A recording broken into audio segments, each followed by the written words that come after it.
This is what we're going to talk about. This is me. And next up is disclosure slides. So I don't have any disclosures. Nobody's paying me to do any fancy research right now or have anything else coming my way. We are going to talk a little bit about off-label uses, a little bit about N-acetylcysteine towards the end, and also kind of sort of off-label use if you think about it for nicotine replacement, but still it is recommended, something which is recommended. So not a lot of off-label use. These are our learning objectives. We're going to talk about the pharmacological effects of cannabis and nicotine on the body, talk about different modes of delivery, how cannabis and nicotine is being consumed these days, and think about treatment strategies for cannabis and nicotine use disorder. So getting started with cannabis. All right, so cannabis or weed, as it is popularly called, it binds to cannabinoid receptors type 1 and type 2. So these are the two major cannabis receptors located in human body. Type 1 receptors are mostly seen in central nervous system, or it's the other way around. Central nervous system has type 1 receptors exclusively, and type 1 receptors can also be in peripherally in your gut and other parts of your body. Type 2 receptors are mostly in peripheral. They are not located centrally. What binds to these receptors is either something which is intrinsic, produced in human body, things like neurotransmitters like anandamide and stuff like that. And then it can be external as well. We see cannabis in forms of THC, tetrahydrocannabinol, or cannabidiol. So these are the two phytochemicals, plant-based chemicals, which are interacting with these cannabis receptors. And then there is also a third type of compound, which is called artificial marijuana or marinol, which also binds with cannabis receptors. So let's talk about what happens when somebody takes cannabis, or what are the effects of cannabinoids on human body. When somebody uses cannabis, the first things they notice is this intense sense of euphoria, sense of relaxation, enhanced mood. It also affects concentration and memory. So when we are sitting in our clinic and somebody comes in and says, I smoke because it makes me chill, it helps me calm down.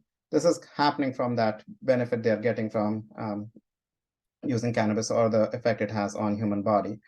As a child psychiatrist, where I see a lot of these things coming and affecting things is when a teenager comes in and says that they're having ADHD. They also recently started smoking marijuana, but they're not able to connect how it can be affecting their concentration. So I'm going back for 1 second. The other central nervous system effects of cannabis are it can cause increased heart rate, it can cause slowed reaction time, it can cause impaired perceptual and motor performances, and also increased appetite. There's more research coming out from Colorado that it leads to impaired driving and increased accidents since they changed their law over there. So this affects when somebody is driving under the influence of cannabis. So if somebody has been using cannabis and they stop using cannabis, then they start having withdrawals and they start having cravings. They have increased anxiety, depression, irritability, anger, frustration, inability to concentrate, and trouble sleeping. Initially, there was some sort of controversy. People thought cannabis withdrawal doesn't happen, but more and more data suggests that cannabis withdrawal is a real thing. People struggle with this, and this withdrawal is something which keeps the cycle of cannabis use going. People continue having this, and in order to avoid this cannabis withdrawal, they continue using cannabis. Sometimes use of cannabis leads to extreme presentation as well. Our colleagues in emergency room may have seen some of this. There is cannabis intoxication. People present to emergency room with cannabis intoxication, intense anxiety and panic issues, dizziness, poor coordination. They can be extremely delusional, paranoid, and they can also present with overdose with unstable vitals. Another rare form of presentation for people having cannabis use is cannabinoid hyperemesis syndrome. It is not clear what causes it, but there's a hypothesis that some of those receptors which are found in gut are at the junction of your stomach and your duodenum, and those become hyperactive because of cannabis, and that leads to increased vomiting. It is the cyclical vomiting and abdominal pain. People do report improvement if they take hot showers or if they use supportive therapies. Stopping cannabis usually is helpful, is the treatment for cannabis hyperemesis syndrome. So we are moving on to nicotine pharmacology. It binds to acetylcholine receptors, and it leads to release of different neurotransmitters throughout the brain. What we have here is how central nervous system gets affected by nicotine. Nicotine receptors are present throughout the mesocorticolimbic dopamine pathway. It is referred to as our reward pleasure pathway and plays a central role in any of our people struggling with addiction. What happens is there's a surge of dopamine, which acts as a pleasure stimuli. These pathways are connected to other pathways in brain, which are mentioned here. And that's where addiction becomes problematic. Where we see all these things, the VT and the nucleus accumbens, this is where your amygdala and all the other central systems are located, which are related to your core things like memory, emotions, and all those things. And that's why your addiction becomes kind of ingrained with emotions, memory, and all those things, and becomes more difficult to treat. That's why addiction becomes difficult to treat, because it's so closely related to memory and emotional pathways. To me, that's important as a psychiatrist, that people come in with addiction issues and also it's affecting their other pieces in life. Moving forward, let's talk about effects of nicotine on human body. On the central nervous system, it causes increased arousal, it causes relaxation, there is enhanced mood and improved concentration, and that's why sometimes we see young adults kind of gravitating towards it whenever they're stressed, whenever they're studying for something, and they feel like it helps them focus a little bit more. There's also cardiovascular issues, increased heart rate, blood pressure issues, coronary vasoconstriction. It also causes appetite suppression. We often see people who are trying to quit end up gaining weight, and it acts as a negative factor for them, that they've gained weight and they don't want to quit anymore.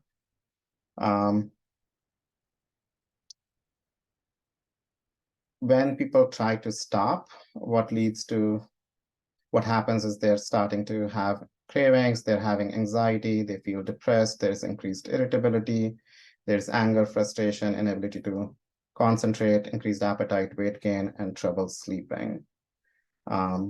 These are not life-threatening withdrawal symptoms. They usually last for up to 48 hours, but some people can struggle for a little bit longer than that, sometimes even for weeks, and they can continue having these issues. So this is like basic psychopharmacology of both nicotine and cannabis. Both nicotine and cannabis products are available in different forms and market. So let's talk about how or what things kids are seeing in market for nicotine. They can get nicotine products as cigarettes, they can get it as cigars, smokeless tobacco, hookah, pipe tobacco. There's also dissolvables, nicotine gels, e-cigarettes. That has become a big issue in our day-to-day practice now because of vaping and e-cigarettes. For cannabis products, people are using joints. They are using pipes, bongs, blunts wrapped up in tobacco leaves. There is vaping, THC extracts, edibles, there's dabbing. Usually when they're doing e-cigarettes or dabs, they know how much quantity they have in their dabs or cartridges, and it's worth asking when you're asking for how much they're using, like how many hits do they have, how many grams in their cannabis cartridges, and how long is it taking for them to use all of that, and that can give you kind of sort of an idea how much is their usage. Nicotine cartridges come in like 2,000 hits, 5,000 hits, something around there. And then do they finish it in a week? Do they finish it in 3 days? And that gives you an idea of what level of use they're having with nicotine. Let's move to treatment. For treatment of nicotine use, I think the first one is behavioral counseling, sending them to a therapist or a counselor. They can be engaged in individual counseling, group counseling. They can have telephone support via Quitline. They can have internet-based support, and there are also supports available through text messaging. There are some medications which are FDA approved to be used in adults. 5 of them are nicotine replacement therapy. There are patches, gums, lozenges, nasal spray, and oral inhaler. There are other medications, bupropion or Wellbutrin, and varenicline. They are approved in adults for nicotine replacement, not so much in adolescent population. American Academy of Pediatrics does support use of nicotine replacement therapy off-label for severe tobacco use in adolescents. Treatment for cannabis use is similar to nicotine use. First is behavioral counseling. We're talking about motivational interviewing, cognitive behavior therapy, contingency management, based family interventions. One of the things I have found useful is kind of lining up a teenager's long-term goals. What do they want to do 2 years, 5 years, 7 years down the road, and kind of trying to tie that with where does that go along with their ongoing substance use. Do they see this, or do they see themselves succeeding at that? Sometimes teenagers want to do well in sports and they continue to use cannabis or nicotine, and do they see themselves becoming successful at that, or they want to go to college, or are they getting into legal trouble because of it, and do their long-term goals align with what they are doing right now, and kind of developing that discrepancy between what's happening now versus what they want to happen, and then tee off from there and see if there is any motivation to change, and building that motivation from there. Just going back, I did mention about this a little bit in beginning, off-label use. There was a study published in around 2009, 2010, using N-acetylcysteine to help with nicotine, to help with cannabis cessation. It was a good, robust, randomized controlled trial. About 1,200 milligrams 2 times a day, N-acetylcysteine was shown to be beneficial. I've used it a few times in my practice. I think the tricky part here is that NAC degrades over time, and finding a product which has not degraded over a period of time is one hurdle. The other hurdle is it has a taste and an aftertaste. It has a kind of fishy aftertaste, and it's difficult for teenagers to take it regularly. So that becomes challenging. But there is a couple of studies which have shown benefits. So it may be something for the right patient. It may be something which may be helpful or useful. So this is, in a nutshell, what we'll say for like treatment of cannabis and nicotine use. Moving forward. So in summary, when a quick question, Dr. Sharma, on that, where do you get the NAC? Can you just write a prescription for it? So you can buy it over the counter. It is considered sometimes as over the counter. You can go to supplement stores. Those are the ones which you get in big bottles. Those are the ones, sometimes they degrade over time. There are also online pharmacies. If you go to online pharmacies, you can also get it through Amazon, because it is often, it can be taken as over the counter. There are few suppliers who will manufacture it in a individually wrapped. They have an aluminum foil, individually wrapped tablets or effervescent capsules.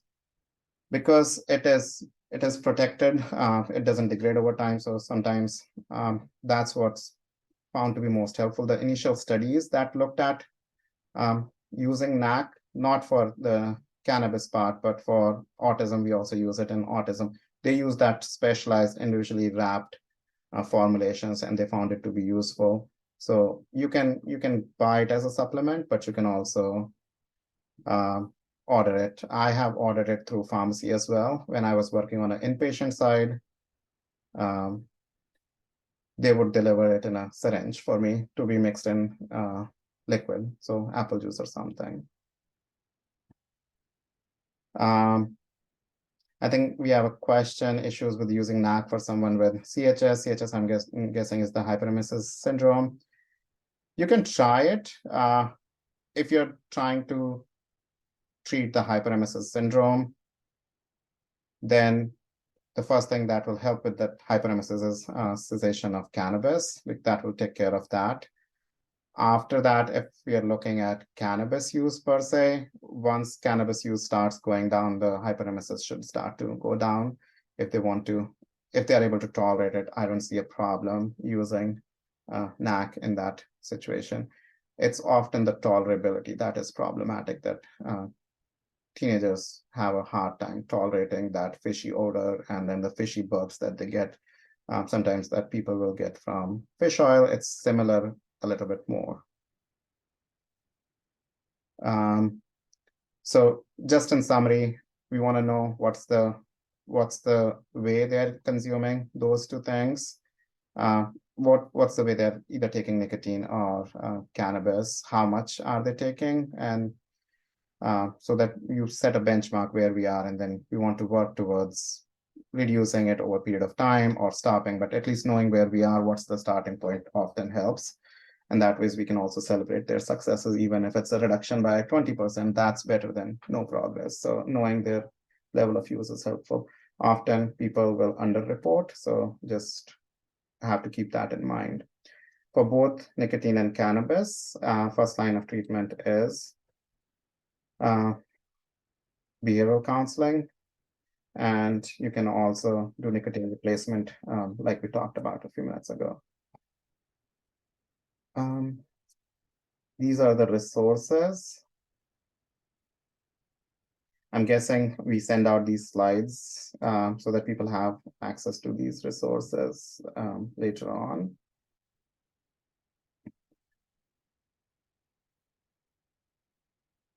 And then we're moving on to the case presentation, like we said in the beginning. So, Dr. Sharma, thanks for going over that. Dr. St. Germain, before you start, I just wonder if there's any more questions. I know Dr. Maskin had put in the chat. So I heard you say that a rare cannabinoid hyperemesis, and we're actually struggling with quite a few of those almost on a weekly basis. And we have some repeat admissions, but what are your thoughts? So I'll just open it up for questions, but I would also wonder, Dr. Sharma, what are your thoughts on why we're seeing an increase in the number of cases of hyperemesis? I know emergency departments are also seeing quite an influx of this. Is it the type of product that they're using or just the amount?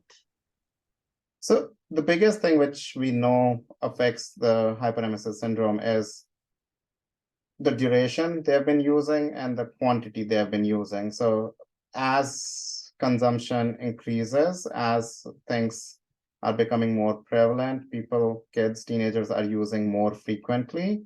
They're using higher quantities of it. Things are becoming more concentrated.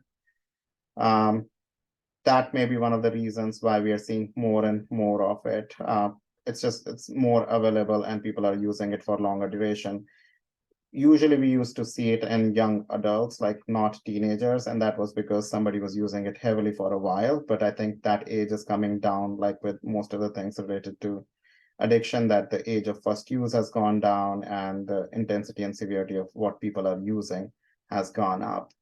And yes, capsaicin is, there's a comment in the chat, capsaicin is used for treatment of hyperemesis. Other supportive measures are helpful. There is always the role of hydrotherapy. Warm showers kind of bring that down. I'm not sure if that's feasible in an emergency room, but hydrotherapy is often, or warm showers is often said to bring that or break that cycle off. Carmen Mostek has a question about, is there a dose or a number of dabs or a dose that you feel that threshold is harder to treat for dependency? You're talking about nicotine. Cannabinoid, like so cannabinoid consumption, like how many milligrams of daily use when you ask them to quantify their number of dabs or hits? Is there a threshold at which you find that they have more withdrawal, or you're more likely to have So ideally there's no such like limit as like if somebody is using low versus using high, depends upon people's tolerance and receptors and all those things. There's no magic number that 50 milligrams, 100 milligrams, above that, below that is going to be different. I've seen people struggle at lower doses, and I've seen them struggle really bad to get rid of that use.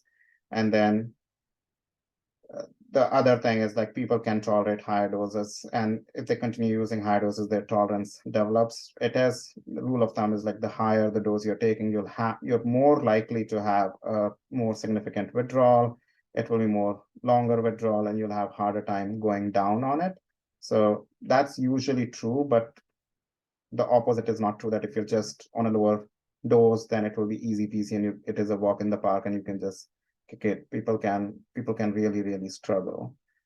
And then there's a question is, beyond capsaicin and Zofran, have you had experience with anything else that really helps with the vomiting as they're trying to get over their hyperemesis? Yeah, we were just saying that like hot showers is, if it is available, hot showers is the go-to thing. That's often tried, and anything which you'll try for nausea at that point can be tried. Because we don't know the exact etiology of why it is, so there's no exact way of what we need to do to get rid of that cycle of excessive vomiting they're having. So just stopping that vomiting using any antiemetic agent, hot showers, and I think Dr. Stuhlman also put in that she's tried Haldol 2 milligrams, and it has been helpful. So those are the things. It's just as trying to decrease that anxiety, because it also, what happens is there's a lot of anxiety at that point, that anything food related brings them anxiety, and that leads to vomiting. Sometimes it's not even food, or it's not even anything, and they'll just throw up even at the thought of. But I think that's the part of like, I think our case presentation also. Okay, well, thank you. Dr. St. Germain, now apparently is the proper time for yes, and I think that leads very nicely into this case presentation. This is actually a patient that I saw a couple of years ago, so kind of before we saw this large influx of hyperemesis. And so I probably went about it all backwards when I was seeing this patient, because it was a 17-year-old, and I'd seen her about 4 months prior, and I did do her adolescent questionnaire when I saw her for a well visit 4 months ago, and she did admit to using some marijuana, but at that point said it was, kind of few and far between, and not a problem for her. And so I just kind of did the, that's probably not in your best interest. And then saw her again 4 months later, and she had lost 17 pounds in that 4 months between her well visit and this presentation. And so I brought her in and did a big history of diet, and has anything changed? And she reported that she was having nausea and vomiting about 2 days a week. The days that she had it, she was having multiple episodes of vomiting, but then on several days of the week, she would be fine. She didn't notice that there was any relationship between what she was eating, or when she was eating, or how much she was eating. She hadn't really changed anything with her diet, but said the smell of food sometimes made her very nauseated, no matter what the food was. She was having normal stools, 1 to 2 per day, that were somewhat loose, but really no constipation or history of constipation. And when she threw up, she said it was mostly stomach acid. She wasn't seeing any blood or mucus in her stool or in her emesis. I asked a lot of questions about whether she was intentionally restricting. She was not. She had thought she had probably lost a little bit of weight, but she wasn't sure how much. She didn't weigh herself on a regular basis, and was surprised when I told her that she had lost 17 pounds in that 4 months. And so was Dad, who was with her. We did a depression screening questionnaire on her, and her score was a 9, which is kind of mild to moderate depression, nothing horrible. The only medication that she was on was her oral contraceptive that she had been on for several months. She did have a past medical history of a reported sexual abuse incident about a year prior to that. She was seeing a therapist to help get through that. And her therapist's impression was that maybe she was reliving some trauma as she was coming up on this 1-year anniversary of her trauma. And that's why she was so nauseous all the time. But she was otherwise healthy. She is a good student. She was planning to graduate early from high school, start college in January of what would be her senior year. She did have kind of a new boyfriend when I saw her. And I only mentioned this because it was a change from previous, but she's wearing this dog collar in clinic that her boyfriend had gifted her that had like a dog tag with her name on it.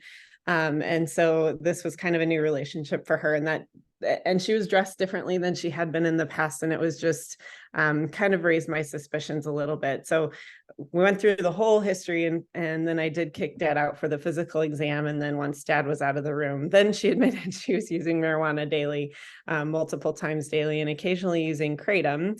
And when I told her, like, that's probably actually worse than the marijuana, she was very surprised by that, because that was legal. So that couldn't be that bad, right? Because she could buy that at the grocery store.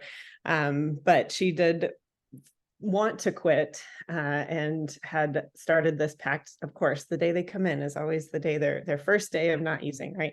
And so she had this pact with her boyfriend that they were not going to use marijuana for 2 weeks and kind of go from there. So I did just some screening labs on her. All of those were normal. But this was the first time that I had seen in clinic this hyperemesis from marijuana, and I didn't know much about it. And then I brought her back in a month. She, I counseled her about, that's great, I'm glad you're not going to use for 2 weeks. And when she came back in 2 weeks, I had done some research. And I said, I really think it's the marijuana use is what was making you so sick to your stomach. And she was shocked. She had never heard of that before, had no idea that could possibly be contributing to the issues that she was having. So it was a good learning opportunity for all of us.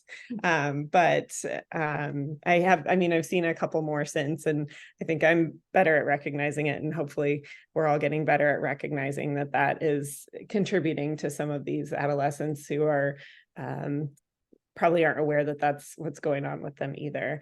But my other question that I have up there, other than the how common is it and how can we support her, is it okay to start an SSRI on these kids who are using daily marijuana?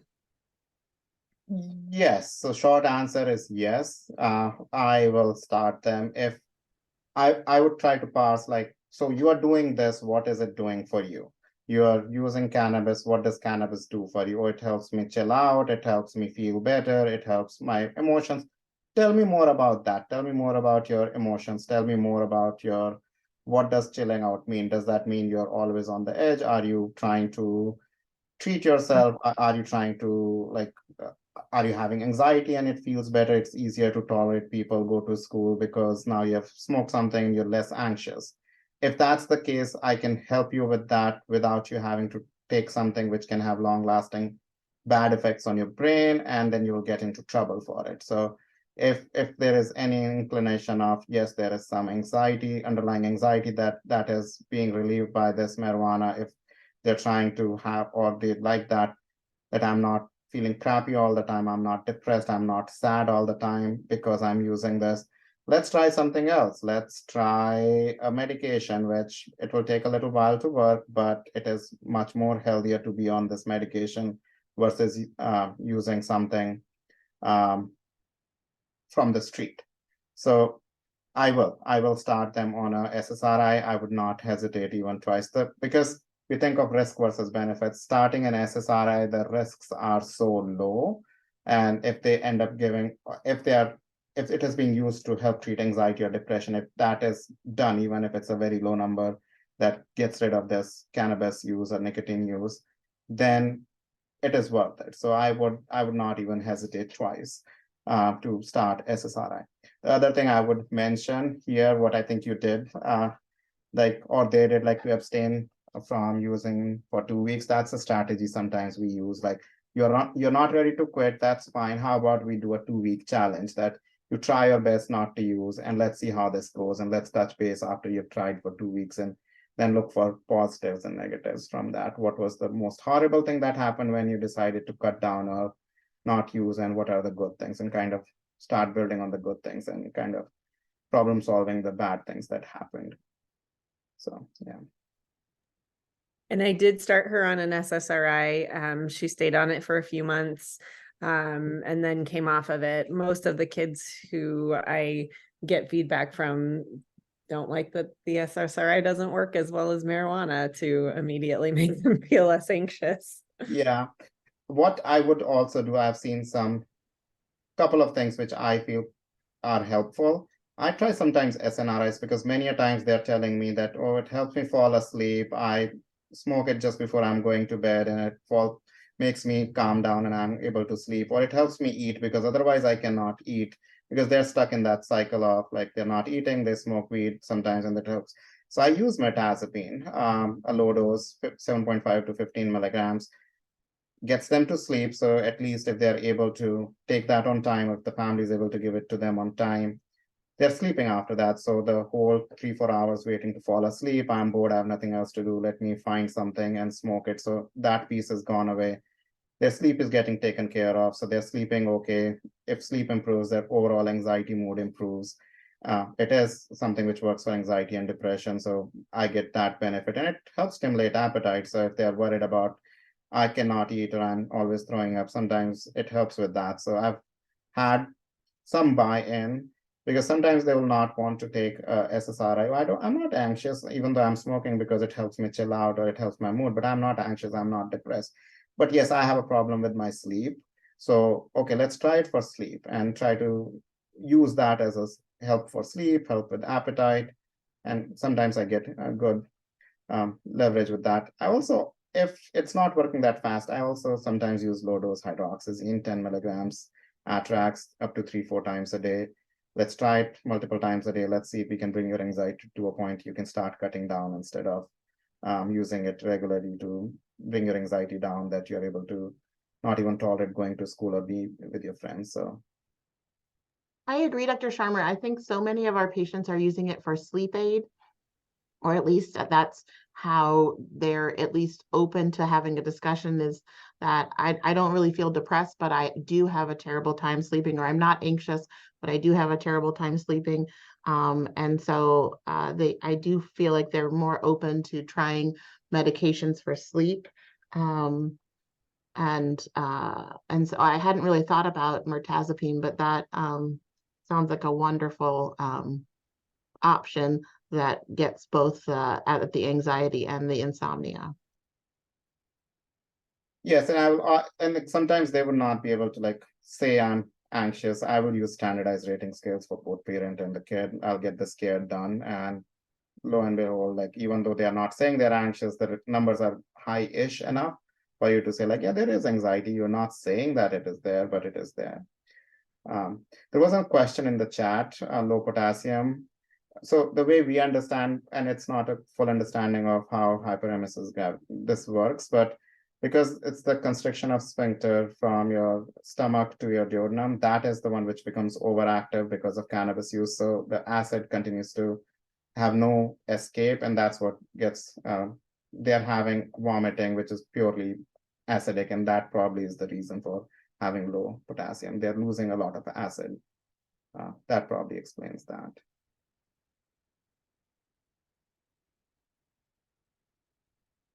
Does anyone have any other stories that they want to share, difficult cases or successes that they've had with nicotine or cannabis use in teens? I throw that out there. I know that Dr. Scott and Dr. Bender probably care for a lot, and Dr. Smith care for a lot of adolescents, and whether they've had any wins that they could share with us on helping. I do have a question. This is Kim down in Lincoln.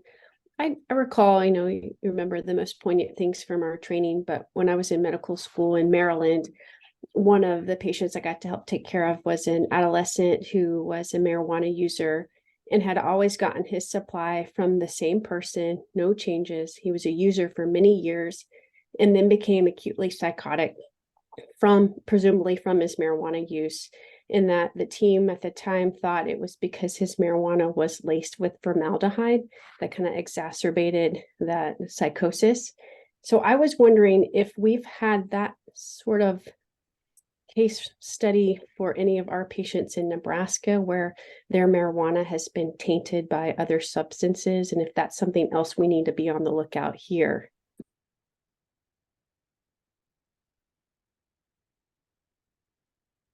No, we're seeing some where that's a dipped, it was at a wet marijuana with formaldehyde, but I've heard of red hairs or PCP being laced in there as well. And then I can't remember where I saw it that they're also contaminating it or intentionally with fentanyl. And so that, as Dr. Sharma said, we're trying to get you a safe alternative to manage your anxiety or your insomnia, because again, these aren't regulated drug dispensaries. And so I love that point, Dr. White, that you're bringing up, that you may think you have a good source of marijuana, but they're still an illegal drug dealer. I don't know, Dr. Sharma, have you seen other substances being intermixed with their weed? Not here, but I also moved from East Coast a few years ago, and it was pretty common to see patients coming in, oh, I just smoke weed, but they were psychotic, and you would find a lot of things in there. You'll find anything from cocaine to anything else. And the way I explained to my patients was, your dealer's priority is to keep you in the cycle, and they will do anything to keep you as a customer. So if it means that they have to increase the stakes so that you come back to get the same thing again and again, they will do that. And if it means they have to add something, they will do that, because this hit is different from what you'll get from someone else. So yes, I've seen a lot of things mixed in marijuana. It was very difficult to see somebody on an inpatient unit who will just be positive for cannabis. It was to that point there on East Coast. I know Dr. Snyder's had some experience with the psychosis with synthetic marijuana. Yeah, we do. We have seen that a few times in the hospital. I was also thinking about just the hospital experience versus clinic experience with the hyperemesis. Like, we have some patients who come in again and again and again for hyperemesis, unfortunately, and they know what's causing it and we know what's causing it. But I think the addiction part probably outweighs their rational decision about risk versus benefit of smoking again.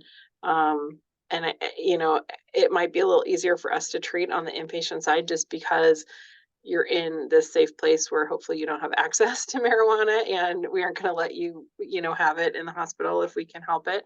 And I tell people right away, the first thing, like, what's going to fix this is not taking in anymore. And so that's fairly straightforward for us to do in the hospital. And almost everyone within 2 or 3 days, even long-term users, are improving on their hyperemesis. But I think that's just complete removal, which outpatient, you guys don't get that opportunity to isolate their environment like we do. So I think that makes quite a bit of difference. The synthetic marijuanas we do, oftentimes those kids are really not straightforward in their presentation, and they can have a lot of like activating symptoms instead of calming or anxiety relieving symptoms. And so they come in and are sometimes psychotic or sometimes just very wild. And so we do send out some lab tests. It's a send out test for the synthetic marijuana panel, and takes quite a while to come back. So I always tell people, like, you might get an answer someday, but also if it's negative, that doesn't mean it's not something else, that we just don't know what that is. But I do have conversations with families about that too.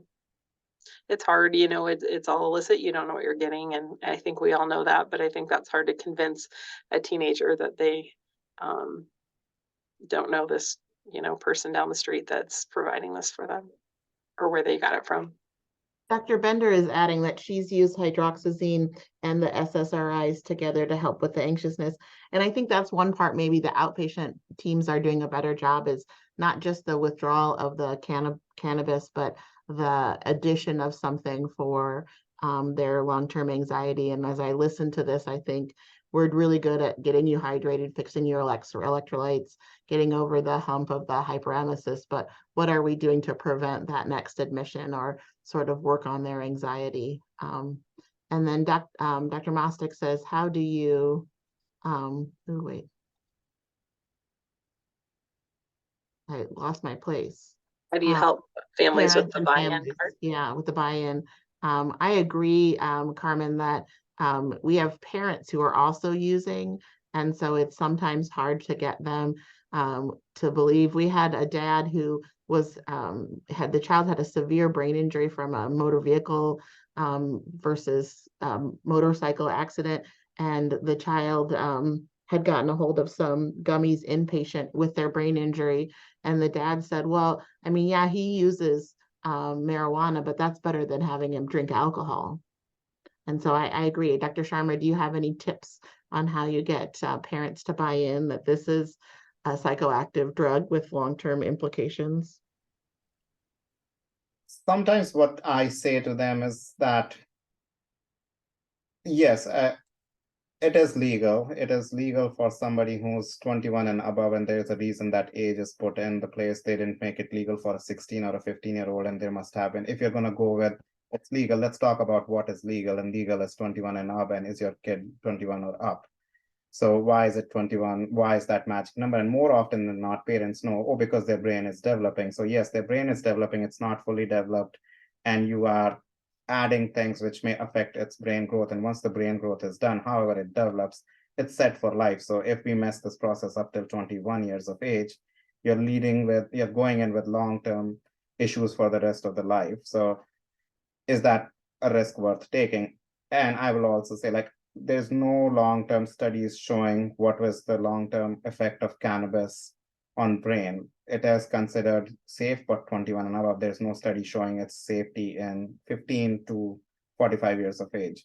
So kind of those loopholes that still that are there, like it's not found to be safe for this age group. So that's one thing I try to talk a lot more about. I also say to my patients who say, like, my uncle is using it, my friends are using it, and they're doing fine. And I usually tell them, it may be something which may be good for somebody else, but is it good for you? Can I say that with absolute certainty? I cannot.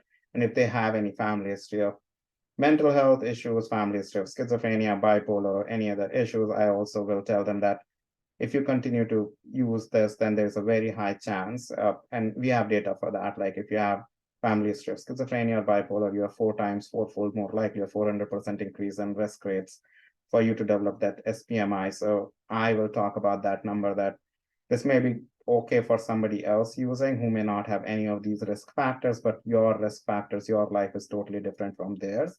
So I wouldn't compare your life to them, and I wouldn't say that just because your friend says or your friend feels it's safe for them, that is safe for you. So you have to make a decision for yourself. On the same line, I really appreciated Dr. Zuha during the first session when he kind of described how he talks to adolescents about this, like in it, Ken can say this better than I can, but like kind of twist it into like a positive instead, right? So like, what are your goals for the next 4 or 5 years? Because talking about lifetime risks, I think, is hard with teenagers, and they don't see that far ahead. But what are your goals in the next 5 years? How is this helping you or hurting you from achieving those goals? And how is this something that you would choose to do to reach those goals? So I think, that you might get more success talking about some of those things than really like scolding somebody for something they shouldn't be doing. And that's like the central point of motivational interviewing. You develop that discrepancy between their right now versus what they want to do tomorrow or 5 days from now, and then work with that and kind of make them think and come to it themselves, that what they're doing right now, what they're currently doing may not lead to the path they're seeing for themselves, kind of develop that discrepancy and work on that a little bit more. Dr. Saint Germain had another question. Legal forms of THC, Delta 8, it's still as bad. That's my little bit of clinical experience. There's no way to say what is in Delta 8, how much of what is there. People are, for some reason, in last few, I would say, months, I've had teenagers say they're not using it that much. I don't know what has changed, but before that I was seeing kids were using it more frequently. So, but to me, it's as bad. It is available legally, but the effects are not any different than THC or weed. I think we spent a good amount of time talking about cannabis, and unfortunately, nicotine is as significant of a addictive problem for our patients as cannabis. And are you using any prescribed methods or medications for your nicotine dependent teens? I think my go-to thing is Wellbutrin, because usually when they're coming in, they're also telling me either they are having mood issues or they're not able to focus. So I try to get them on Wellbutrin if I can, using those two things to bundle everything together. I've had some good response going up to 450 milligrams. Where it gets a little bit tricky is when teenagers start saying they're having a lot of anxiety, then Wellbutrin may exacerbate that anxiety a little bit. So that's where I become a little bit anxious myself about using it. But if anxiety levels are manageable or they're not extreme, then I will use Wellbutrin a lot. Other than nicotine replacement, the pharmacological one will be Wellbutrin that I use more frequently. Are you seeing many side effects? Is it pretty safe, or is it something that a primary care pediatrician would be safe in adding for their people who are wanting to quit? It's not absolutely free of any side effects. There is a possibility of, if there is a strong family history of cardiac issues, you want to know about it. We're talking about having bad cardiac issues under the age of 35 in family members. Just want to know, because it can act as a stimulating medication. If there is a history of bulimia or throwing up, or weight has been a problem, because it can affect it can cause seizures for somebody having bulimia because of their electrolyte imbalance. It does decrease seizure threshold. So anyone having history of seizure disorders, anyone being close to having seizure disorders, I would not consider bupropion or Wellbutrin. So seizures will be a big thing, and that's why in bulimia it's a problem. And then also, if somebody has high levels of anxiety, then I would kind of stay away from it. But otherwise, we use it as an adjunct for SSRIs. We use it very frequently. Those are 2-3 things if you keep in mind. Otherwise, it's not very difficult. We always go with a long-acting medication. So it comes in a regular release as well as slow release. And XL, we go with the XL one, 150 milligrams. XL, you can start at 75, go to 150. 75 is slow release, and then convert to XL pretty quickly after that. But we use it very frequently. If you're not worried about physical issues, not worried about seizures or weight issues, then it can be used pretty successfully or pretty easily. I was really overwhelmed with the current numbers of adolescents that have tried vaping. I think it's 90%. So oh, Dr. Smith, do you have a question or a comment?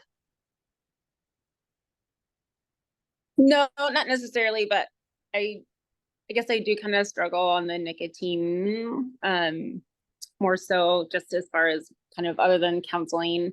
If you were to do a nicotine replacement, whether it was patch or gum or lozenge, do you feel like one works better? Should we not really use that in kids under 18? Just kind of other options besides the, counseling and potentially the Wellbutrin, if there are other options. It depends upon the severity of their nicotine use.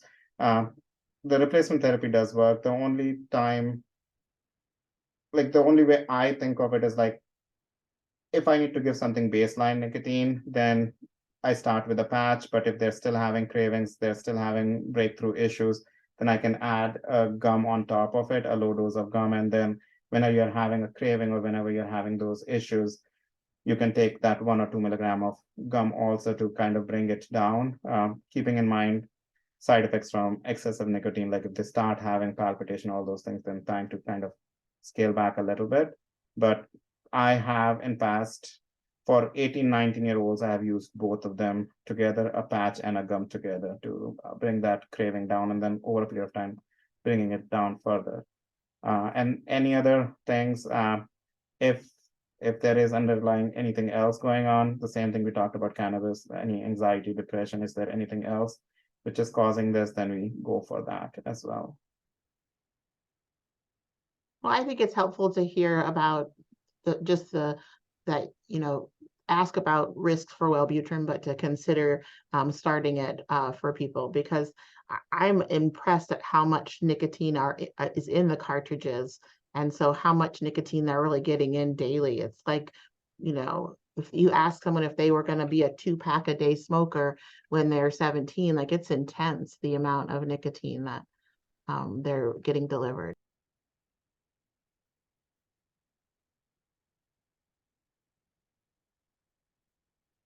Well, we've come to the end of our 1 o'clock and we're perfectly on time. The CME code is there, 30919 for CME. I really appreciate, Dr. Sharma, you sharing your wisdom and advice, and hopefully everyone now has a face to put to a name for referring patients that are teens with substance use issues, or just, I love the idea that we have a place for our at-risk youth, to a person who is interested and cares for them. So